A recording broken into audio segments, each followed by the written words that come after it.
China tells its ally Iran the Strait of Hormuz must be reopened. International leaders have been visiting Beijing almost daily, underlining its importance in the crisis. So what's the impact of the Iran war on? ወዲህ የዓለም ቁጥር አንድ ሀገር ኢራንን በኢኮኖሚ ለማድቀቅ በዲፕሎማሲም ያላትን ቅቡልነት ለመንጠቅ ቀን ከሌት ትደክማለች። እናም ነዳጅ ጣቢያዎቿን ታወድማለች፣ የነዳጅ መርከቦቿን ታጋያለች። ወዲህ የዓለም ቁጥር ሁለት ሀገር ነዳጇን እየገዛች ኢኮኖሚዋን ታደረጃለች፣ ጦር ሰራዊቷም እንዳይዝል ታደርጋለች። እያወራን ያለነው ቻይናና አሜሪካ በኢራን ውስጥ ስለሚተገብሩት ፖሊሲ ነው። በዚያ ሆርሙዝ ይሉትን የባህር ኬላ ሾልከው ከሚሄዱ መርከቦች ውስጥ ቁጥራቸው የበዛው መዳረሻቸው ቻይና ነው። ኢራን ከምታመርችው ድፍድፍ ነዳጅ ውስጥ 90% ለማን ነው የምትሸጪው ብትባል ያለማወላወል መልሷ ለቻይና ነው የሚል ነው። ይህንን ደግሞ አሜሪካ አሳምራና ቆጥራ ታውቃለች። በዚያ ከፋርስ ባህር ወዲያ ባሉት ሀገራት ነዳጅ ላይ ጥገኝነትን ያደረገው የዓለማችን ሁለተኛ ግዙፍ ኢኮኖሚ ያለ የቻይና ነው። ያንን አካባቢ ወደ ውጥረትና ወደ ጦርነት የከተተው የዓለማችን ቁጥር አንድ ሀገር ደግሞ በዚያ ማዶ አለ አሜሪካ ነው። የዓለማችን ሁለተኛው ግዙፍ ኢኮኖሚ የሚባልለት የቻይና ምጣኔ ሀብት ከሚያስፈልገው ነዳጅ 33% የሚያስገባው ከመካከለኛው ምስራቅ ነው። አሁን የመካከለኛው ምስራቅ ኢኮኖሚ መሐላ ገዳው ተመቶ ሆድ ብሶታል። ወዲህ ደግሞ ሩሲያ አለች። ከአሜሪካ ቀጥሎ ግዙፍ ወታደራዊ አቅም ያላት ምድር አውሮፓንና አሜሪካን ላለፉት 3 ዓመታት ገትራ የተዋጋች ሞስኮ የቴህራን ወዳጅ ነች። እነዚህ የጋራ ተጎጂነት፣ ጸረ ምዕራባዊነት ያጋመዳቸው፣ የጋራ ጠላትነት ያወዳጃቸው ሩሲያና ኢራን በዚህ የአሜሪካ ዘመቻ ወቅትም የተተወ ወዳጅነት አልታየባቸውም። ለአብነት የተባበሩት መንግስታት የጸጥታው ምክር ቤት ከሳምንት በፊት ሆርሙዝ ይከፈት የሚል ውሳኔ ሐሳብ ሲያመጣ የአሜሪካን ድምፅ ሽራ ውድቅ ያደረገችው ሩሲያ ነች። ለምን የሚለው ጥያቄ አስገራሚ ምላሽ አለው። ለምን የሚለው ጥያቄ ምላሹ አስገራሚ ብቻ አይደለም፣ ከወዳጅ የሚጠበቅ የሚደረግ ነው ወይ የሚልንም ሌላ ጥያቄ ይወልዳል። ሞስኮቭና ቤጂንግ 2 ወራትን በተጠጋው ጸረ ኢራን ጦርነት ከቴህራን ጎን ስለመሰለፋቸው ውስጡን ሲነገር ቆይቷል። የአሜሪካ የደህንነት ተቋማት እኛ የገጠምነው የኢራንን እስላማዊ ጦር ብቻ አይደለም፣ ከጀርባ ፑቲንና ሺ ያሉ ሲሉ ቢከርሙም ፕሬዚዳንት ትራምፕ ያለ ልማዳቸው ስማቸውን ለመጥራት ሲቸገሩ ታይተዋል።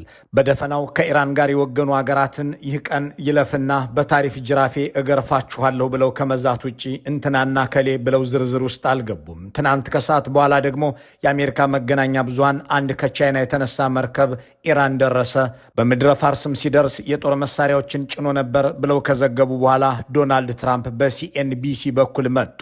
እኒያ የሚጠሉትን ለመግለጽ ቃላት የማይቸግራቸው ፕሬዝዳንት ልክ ነው፣ ሰኞ ዕለት አንዳንድ ነገሮችን የያዘች መርከብ በቁጥጥር ስር አውለናል። በእውነቱ ደስ የሚል ነገር አይደለም። ምናልባት ከቻይና የተላከ ስጦታ ሳይሆን አይቀርም፣ አላውቅም፣ ግን ትንሽ ገርሞኛል በማለት አድበስብሰውታል። ጥያቄው እንዲህ የሚል ነው።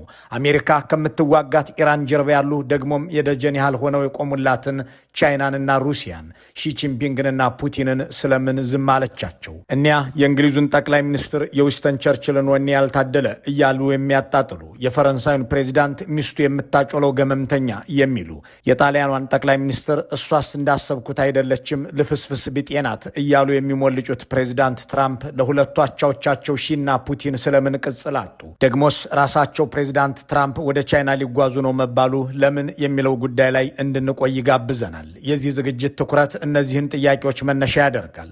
በእርግጥ ቻይናና ሩሲያ 2 ወራት ሊደፍን ቀናት በቀረው የኢራን ጦርነት ወቅት ሚናቸው ምን ሆኖ ሰነበተ? የኢራን ነዳጅ ላይ ጥገኛ የሆነው የቻይና ኢኮኖሚስ ምን በልቶ ከረመ? ከምትጠቀመው ነዳጅ 33% በሆርሙዝ በኩል የሚቀርብላት ቻይና ተዘግቶ የነበረውን የባህር መስመር ለማስከፈት በጸጥታው ምክር ቤት የቀረበውን የውሳኔ ሐሳብ ለምን ውድቅ አደረገችው? ይህ በደፈናው ሲታይ ራስ ላይ መተኮስ ይመስላል። ምክንያቷ ግን ለየት ይላል። የሩሲያ ደግሞ በጣም ለየት ይላል። የነገሩን ዝርዝር እንመለከት ዘንድ ደቂቃዎችን እንቆይ።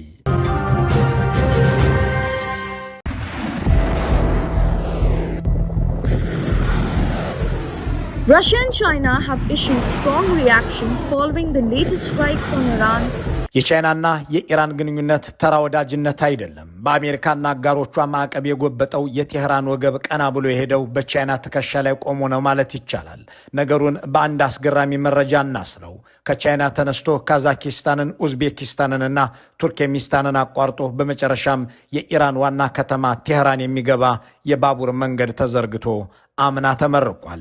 ይህ 3150 ኪሎ ሜትር የሚደርስ ርዝማኔ ያለው ነው። ከድሬዳዋ ሽሬ እንዳስላሴ ደርሶ መልስ የሚያህል የባቡር መስመር እንደማለት። ይህንን ያህል አገራትን እያቆራረጠ የተሰራ የባቡር ሀዲድ ግቡ ስትራቴጂካዊ፣ በሁለቱ አገራት መካከል ያለውን ትስስሮች ጠንካራ መሆኑን የሚያሳይ ነው። የቻይና ግንኙነት ከውጭ ኢኮኖሚያዊ ገጽታው ወለል ብሎ ቢታይም ገለጥ ሲደረግ ግን የቤጂንግ እጆች በኢራን አብዮታዊ ሰራዊት ጦር ሰፈሮች ውስጥ እንዲገኙ የሚጋብዝ ነው የሚሉ ጸሐፊዎች ማስረጃ አላቸው።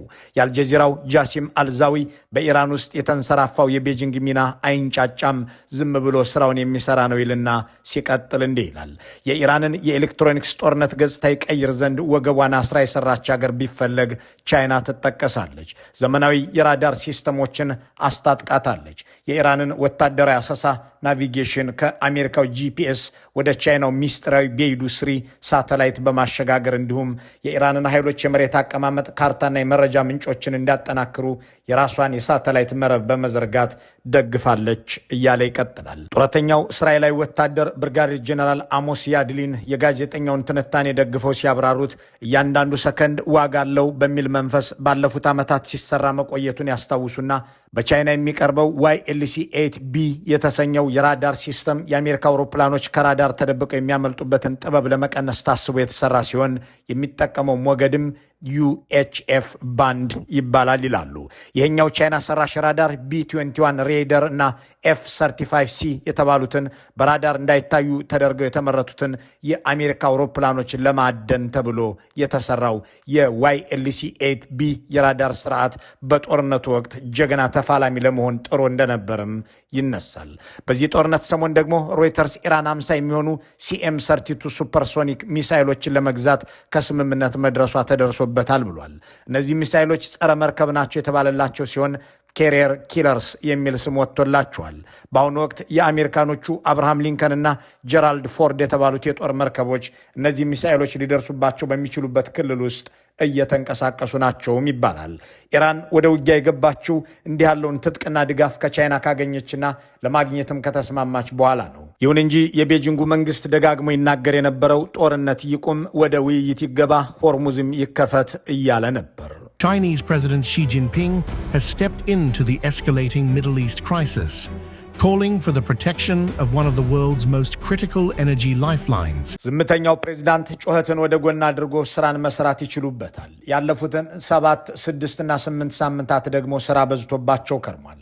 ወደ እሳቸው የማይሄድ ሀገር የለም፣ ለእሳቸው የማይደውልም መሪ የለም እስኪባል ድረስ ቤጂንግን ያልተመላለሰባት ስልክም ያልመታባት ሀያል ሀገር የለም። የእንግሊዙን ኪር ስታርመርን፣ የፈረንሳዩን ኢማኑኤል ማክሮንን፣ የጀርመኑን ፍሬድሪክ ሜርዝን፣ የስፔኑን ፔድሮ ሳንቼዝን፣ የካናዳውን ካርኒን ተቀብለዋል። እነዚህ ነባር የአሜሪካ ወዳጆች ከቻይና ጋር ግን የጎሪጥ የተያዩ የነበሩት አገራት መሪዎቻቸውን ወደዚያ ሲልኩ በእርግጥም ቤጂንግ የዓለም የኢኮኖሚና የዲፕሎማሲ ምህዋር መሽከርከሪያ መሆኗን የገለጠ አጋጣሚ ሆኖ አልፏል። በአሜሪካ የተናቁትና ደግሞም ተከድተናል የሚሉት ሊብራሎቹ ምዕራባውያን በሆርሙዝ በኩል የሚያልፈው መስመር መዘጋቱ ኢኮኖሚያቸውን ሲያናጋው ከቻይና ጋር መተባበርና መነጋገር ያንን ሰርጥ እንደሚያስከፍተው ወይም ለነሱ እንደሚሆን አድርጎ እንደሚያንቀሳቅስ ያውቃሉና ቤጂንግን መመላለስ ደግሞም ስትራቴጂካዊ በሆኑ ጉዳዮች ላይ መምከር ወደዚያ መሄድን መርጠዋል። አብዛኞቹ ተሳክቶላቸዋል። ኢራን መርከቦቻቸው ያልፉ ዘንድ ለመደራደር የበቃቸው አንድም በቻይና ምልጃ ነው የሚሉ ተንታኞች ቤጂንግ እነዚህን ሀገራት ከማሰባሰብ አልፋ ወደ ማሰለፍ በገባችባቸው ባለፉት ሳምንታት ውስጥ ኢራን ሰለባ ወይም ቪክቲም መሆኗን እንዲያምኑ አድርጋለች። በዚህም የአሜሪካና እስራኤል ጦርነት ዲፕሎማሲያዊ ይሁንታ ሳይኖረው እንዲቀር ተደርጓል ሲሉ ያብራራሉ። ዲፕሎማሲያዊ ድጋፍ የነበራቸው አሜሪካዊ ኔቶ መራሽ ጦርነቶች በኢራቅም ሆነ በሊቢያ ተካሂደው የነበረ መሆኑን የሚያነሱ ሰዎች ዋሽንግተን መርታው በዚህ ደረጃ ዓለም አቀፍ ይሁንታ ያጣ ጦርነት በዚህ በ21ኛው ክፍለ ዘመን አልታየም ሲሉ ይጨምራሉ። ይህንን አጋጣሚ የተጠቀመችበት ቻይና ዲፕሎማሲያዊ ማስተባበሩን በአንድ ወገን ይዛ በሌላ በኩል ደግሞ ወታደራዊ ቁሳቁስ ለኢራን ትሸጥ እንደነበር ኒውዮርክ ታይምስ ላይ የጻፉት ማርክ ኤሪክ እና ጁሊያን የአሜሪካ የደህንነት ተቋማትን እማኝ ያደርጋሉ። በጦርነቱ መሃል ቻይና በትከሻ ተይዞ የሚተኮሱ ሚሳይሎችን ሾልደር ፋየርድ ሚሳይልስ ወደ ኢራን ልካ ሊሆን እንደሚችል የሚያሳይ መረጃ የአሜሪካ ሰላዮች አግኝተዋል የሚሉት ዘጋቢዎቹ እነዚህ አየር መቃወሚያዎች ማንፓድስ በመባል የሚታወቁና ዝቅ ብለው የሚበሩ አውሮፕላኖችን የመምታት አቅም ያላቸው ናቸው ይላሉ። ይህም ቤጂንግ በጦርነት ውስጥ በንቃት ግን ደግሞ በሚስጥር እየተሳተፈች መሆኑን ያመለክታል ሲሉም ያክላሉ። አንዳንድ ኩባንያዎቿም ለወታደራዊ ምርት የሚያገለግሉ ኬሚካሎችን፣ ነዳጅና መለዋወጫዎችን ለጦርነቱ እንዲውሉ ወደ ኢራን እንዲልኩ እየፈቀደች ነው ሲሉም ይጽፋሉ። አንዳንድ የአሜሪካ መገናኛ ብዙሃን ደግሞ ኢራን በክልሉ ያሉትን የዋሽንግተን ወታደራዊ ካምፖች ኢላማ ለማድረግ የቻይና የሰላይ ሳተላይቶችን ገዝታ ሊሆን እንደሚችል እየዘገቡ ነው። ይህንን ሁሉ እያደረገች ያለችው ቻይና የኢራን ጦርነት እንዲቆም በአደባባይና በዲፕሎማሲው መስክ የምትናገር ብትሆንም ስራዋ ግን ግጭቱ እንዲቆም የመፈለግ አዝማሚያ የለውም የሚሉ ተንታኞች በጸጥታው ምክር ቤት ውስጥ ያሳየችውን አቋም ዋቢ ያደርጋሉ። በጸጥታው ምክር ቤት ሆርሙዝን ለማስከፈት የተያዘውን አጀንዳ ውድቅ ያደረጉት የቻይና ተወካይ ፉኮንግ ምክንያታቸውን ሲናገሩ እንዲህ ይላሉ።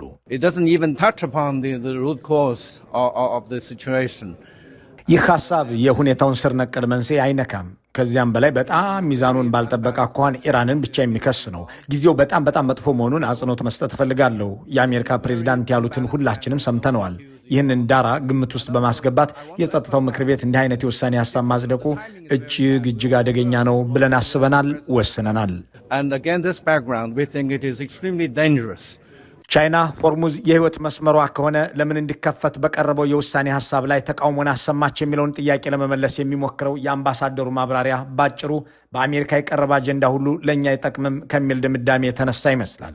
ተንታኞች ግን አሜሪካ በጦርነቱ ውስጥ ተዘፍቃ እንድትቆይ ሲደረግ ተቀናቃኝነቷ ይዳከማል የሚል ስሌት ከቤጂንግ በኩል አለ ይላሉ። ይህ አሜሪካን በጦርነት ውስጥ ማሰንበት የሚለው ፖሊሲ የሞስኮቭም ነው የሚሉ አስተያየት ሰጪዎች ደግሞ ዋሽንግተን ፊቷን ወደ ምስራቅ አውሮፓ እንዳትመልስ ለማድረግ ይረዳት ዘንድ ሩሲያ የኢራንን ጦርነት እንዲቀጥል አብዝታ ብትፈልግ ልክ ነች ይላሉ። ለዚህም ለቴህራኑ አገዛዝ ድጋፍን ታደርጋለች፣ ታባብሳለች። የቀድሞው የሲአይኤ መኮንን ብሩስ ራይደል ያለ ሩሲያ የስለላ መስመር የአሜሪካንና የእስራኤልን አቅሞች የማወቅ ስራን ኢራን ብቻዋን ልታሳካው አትችልም ይሉና ቴህራን ያሏት ወታደራዊ ቅኝት ሳተላይቶች ቁጥራቸው ውስን ነው። ይህም በሰፊ የውሃ አካል ላይ በፍጥነት የሚንቀሳቀሱ የባህር ኃይሎችን ለመከታተል በፍጹም በቂ አይደለም። ይህንን ጉድለት የሞላቸው በሩሲያ አቅም ነው ይላሉ። በተለይም በሰማይ ላይ ጥብቅ ክትትል ለማድረግ ያስችላል የሚባልለትን የካኖፐስ ቪ ሳተላይት ካያም ብላ ሰይማ ለኢራን ሸጠዋለች የሚሉት የቀድሞው ሹም ለቴህራን የ24 ሰዓት የኦፕቲካልና የራዳር ምስሎችን ያቀርባል ይላሉ። ለኢራን ይህ ወታደራዊ አቅሟን ማሟያ ብቻ አይደለም፣ ይልቁንም ለታለመና ለተሰላ ጥቃት በእሳቸው አፍ ፕሪሲሽን ስትራይክ ዶክትሪን እንደ የነርቭ ስርዓት የሚያገለግል መሰረታዊ ትጥቅ ነው። ይህ መሳሪያ ያስገኘው የሳተላይት መረጃ ኩዌት ውስጥ የሚገኙን የአሜሪካ ይዞታዎች በትክክል እንዲመታ አስችሏል ይሉና እነዚህ ተቋማት ደግሞ አቅጣጫ መጠቆሚያና መገኛ ነጥቦቻቸውን በማንኛውም የህዝብ ካርታ ላይ የማይገኙ ምስጢራዊ ቦታዎች ናቸው ይላሉ። እናም የመረጃው ምንጭ ከየት እንደመጣ ለማወቅ ብዙም አዳጋች አይደለም በማለት የዚህ ተግባር ተባባሪ ሩሲያ መሆኗን በአጽንኦት ይገልጹታል። ሩሲያ ለኢራን የምታደርገው ድጋፍ አሜሪካ በዩክሬን ጦርነት ላይ ያላትን ትኩረት እንዲታነሳ ለማድረግ አሜሪካና አውሮፓንም ለማቃቃር ያገለግላል ብላ ከማሰቧ በተጨማሪ ኢኮኖሚያዊ ጠቀሜታም እያገኘችበት እንደሆነ የሚጽፉ ታዛቢዎች የሆርሙዝ መዘጋት የሞስኮን የባንክ አካውንት አሳድጎታል ይላሉ። ኢራን ሆርሙዝን ስትዘጋው ሩሲያ ለዓለም ገበያ የምታቀርበው ነዳጅ ዋጋው ጨምሮላታል። ይህም በቀን $150 ሚሊዮን ከወትሮ ይላቅ ገንዘብ በወር $8.5 ቢሊዮን ትርፍ እንድትዝቅ አድርጓታል የሚለውን ያስነበበው የካርኒጌ ኢንዶመንት በባህር መስመሩ መዘጋት ምክንያት ነዳጅ ሲወደድና የዓለም ገበያ ሲዛባ አሜሪካ በሩሲያ ላይ ጥላው የነበረውን ማዕቀብ በጊዜያዊነት ማንሳቷ ለፑቲን አስተዳደር ጮቤ የሚያስረግጥ ነበር ይላል። እናም ይህ የአሜሪካ የኢራን ወረራ ጦርነቱ ተጠቃሚ ያደረጋት ሩሲያ በዩክሬን ግጭት ውስጥ የነበረው የአሜሪካ እጅ እንደገና በጥልቀትና በፍጥነት እንዳይመለስ ነገር የሚመላለሱት ብራስልስና ዋሽንግተን ጸባቸው እየተካረረ ይሄድ ዘንድ ኢራንና እነ ሳውዲን ተክቶ ገበያ ላይ ያለው የሩሲያ ነዳጅም አሁንም እየተሸመተ ይቀጥል ዘንድ የአሜሪካ እስራኤልና ኢራን ጦርነት እንዳይቋረጥ ትመኛለች። ለዚያም ይመስላል በጸጥታው ምክር ቤት ውስጥ ልክ እንደ ቻይና የውሳኔ ሐሳቡን የተቃወመችው። ቻይናና ሩሲያ ተጠቃሚ የሆኑበት የኢራን ጦርነት የጋራ አጀንዳቸው ሆኖ ሲመካከሩም ሚኒስትሩ ሰርጌይ ላቭሮቭ ከሞስኮቭ ቤጂንግ ባረዋል።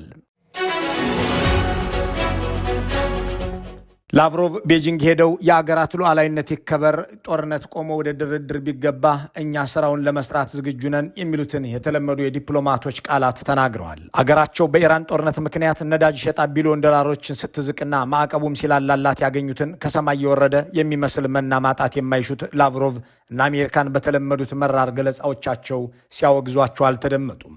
ኢራንን በማስታጠቅ ነዳጇንም በመሸመት የከረመችው ቤጂንግ ደግሞ ከጦርነቱ በፊት 1.3 ቢሊዮን በርሜል ነዳጅ አከማችታ ስለነበር ደግሞም በሆርሙዝ መዘጋት ወቅት ወደ ቻይና የሚጓዙ መርከቦች ያን ያህልም እንቅፋት ስላልገጠማቸው አልጎደለባትም የሚሉ ሰዎች የፕሬዝዳንት ሺ መንግስት ይህንን ነዳጅ ወስዶ የሚከፍለው ጥሬ ገንዘብ ብቻ አልነበረም ይላሉ።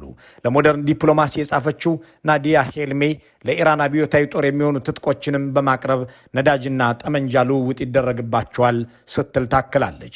የለም ቻይና ነገሩን በገለልተኛነት ስትመለከተው የሰነበተች ነች የሚሉ አስተያየት ሰጪዎች ደግሞ በኢራን ጦርነት ላይ ሚና አልነበራትም፣ ከአሜሪካ ጋር መጋጨት እንደ ታይዋን ላሉ የውስጥ አጀንዳዎቿ የውጭ ኃይልን ሊጋብዝባት ስለሚችል ተጠንቅቃ ይዘዋለች ይላሉ። እንዳም ሆኖ ከዚህ የሰፋ መላምት ማስረጃ ቀርበው አልሞገቱበትም። ጥያቄው ፕሬዚዳንት ትራምፕ ይህንን ሁሉ እያወቁ ደግሞም የአገራቸው የደህንነት ተቋማትም እየነገሯቸው ስለምን ከረር ያለ ቃል እንኳን ሳይወጣቸው ቀረ የሚለው ነው። ለዚህ ምላሽ የጻፈው ዋሽንግተን ፖስት ምክንያቶች ናቸው ያላቸውን ጉዳዮች ዘርዝሯል። በዚህም ከሁለቱም ሀገራት ጋር የንግድ ድርድር የማድረግ እድል አለ ብለው የሚያምኑ በመሆናቸው ሁለተኛና ሶስተኛ ወታደራዊ አቅም ካላቸው የዓለም ሀያላን ጋር በመጋጨት ሌላ የውጊያ ግንባር ላለመክፈት ነገር ተባብሶ ለኢራን የሚደርስ ተጨማሪና ብዙ ጦር መሳሪያ እንዳይኖር ለመግታት እሳቸውም ከቻይናና ሩሲያ መሪዎች ጋር መልካም ወዳጅነት ያላቸው ሰው መስሎ ለመታየት የኢራን ገዢዎች ቤጂንግና ሞስኮቭ ላይ ያላቸውን አሜኔታ እንዲቀንሱ ለማድረግ ወዘተ እያለ ይዘረዝረዋል። ቻይናን ለመወንጀል ሺጂንፒንግን ለማውገዝ የረባ ኃይለ ቃል የማይወጣቸው ፕሬዚዳንት ትራምፕ በሚቀጥለው ወር ወደ ቤጂንግ ሊበሩ መሆኑም ታውቋል። በባለፈው መጋቢት ይደረጋል ተብሎ የነበረው የቻይናና የአሜሪካ ፕሬዚዳንቶች ውይይትም በሚቀጥለው ወር አጋማሽ እንደሆነ ምክንያት ሆኖ የቀረበው የኢራን ጦርነት መጀመር ነበር። ይህ ታሪካዊ ይሆናል የተባለለት ጉዞ ውይይት የሚያደርገው በምን ነጥብ ላይ ነው የሚለውን ጉዳይ ይፋ ያደረገው ዋይት ሀውስ ከአጀንዳዎቹ መካከል ወታደራዊ ግንኙነት ይነሳል ብሏል። ወታደራዊ ግንኙነት ሲባልም ወታደራዊ ትብብር ነው ብሏል። አሜሪካና ቻይና ወታደራዊ ትብብር ሲያደርጉ የሚታዩበት ዓለም። መልካም ሁሉ በመመኘት በዚሁ እንሰናበታለን።